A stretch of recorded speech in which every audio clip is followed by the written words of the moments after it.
Bonjour à tous et bienvenue dans ce Morning Bull Live. Nous sommes le 3 août 2022 et alors tout d'abord je voudrais m'excuser parce que hier j'étais pas là, j'ai pas fait de vidéo pour des raisons techniques on va dire, puisque finalement c'est pas toujours aussi simple qu'on voudrait pour trouver les réseaux dont on a besoin pour pouvoir downloader ce type de vidéo. Bref, ça n'a pas fonctionné hier, tant pis, on passe à autre chose, donc toutes mes excuses pour ne pas avoir été présent hier.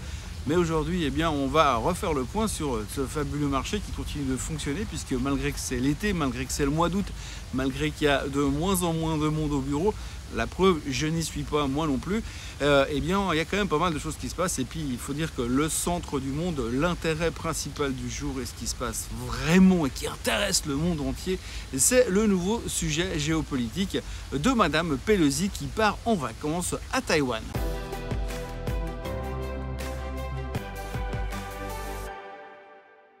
Donc si jamais on n'avait pas encore eu assez de sujets à traiter entre l'inflation, la possibilité de la récession, la nouvelle définition de la récession selon Madame Yellen, Monsieur Biden et tutti quanti, eh bien on nous a collé un truc de plus, la nouvelle crise entre guillemets entre les États-Unis et la Chine. Alors il y a 2-3 ans en arrière, 3-4 ans plutôt, Monsieur Trump s'était frité avec les Chinois, il avait mis en place des tarifs douaniers pour essayer d'endiguer entre guillemets ce combat, maîtriser ce combat entre la Chine et les États-Unis. Et puis tout d'un coup, eh bien, il s'est passé autre chose cette année. Là, à l'époque, on avait détesté Trump pour ce qu'il avait fait, on l'avait haï, on l'avait vraiment incendié partout dans la presse, on pensait qu'il était fou.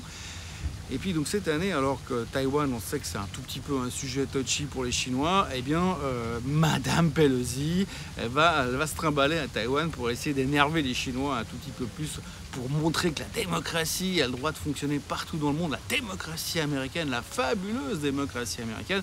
Bref, donc du coup, elle est partie là-bas et c'est vrai que depuis, ça crée quelques tensions. Alors oui, il y a des tensions, c'est vrai, mais finalement, quand on regarde comment le marché se comporte, ça va, c'était pas la fin du monde. On a eu quelques chiffres qui ont été publiés, des chiffres trimestriels. Comme d'habitude, on a eu Caterpillar qui a surtout pesé sur le Dow Jones hier. Caterpillar qui, eux, ont annoncé des chiffres avec surtout un ralentissement du côté de la Chine. Là, tout de suite, je ne suis pas sûr que ça s'améliore dans les mois qui viennent, mais enfin bref. À côté de ça, il y a eu pas mal de chiffres, beaucoup d'interprétations à faire. C'est vrai qu'aujourd'hui, pour l'instant, le stress majeur, c'est plutôt le côté géopolitique. Alors, si on regarde le côté géopolitique, pour l'instant, on ne sait pas. Je veux dire, quand on lit les experts, la plupart des experts s'attendent vraiment que les choses se passent bien. Il n'y aura pas de guerre, ça devrait bien se passer, tout devrait aller pour le mieux dans le meilleur des mondes. C'est juste les Américains qui veulent montrer qu'ils sont un petit peu présents partout dans le monde.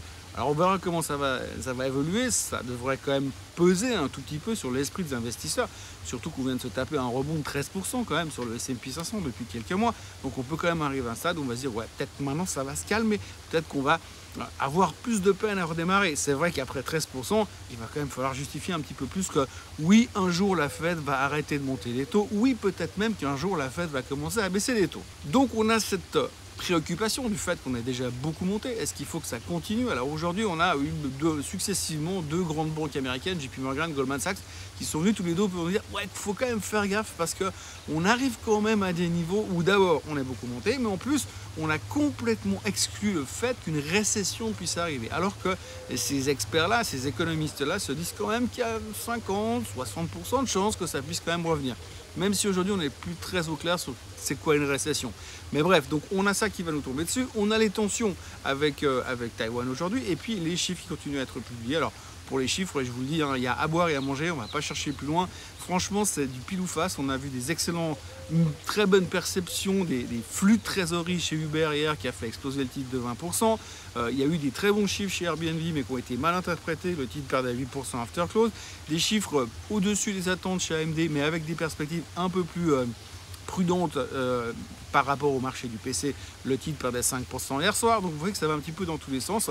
Donc là, on est en train, les gros noms sont sortis, on sait qu'on n'a rien qui devrait déclencher un sell-off massif sur le marché.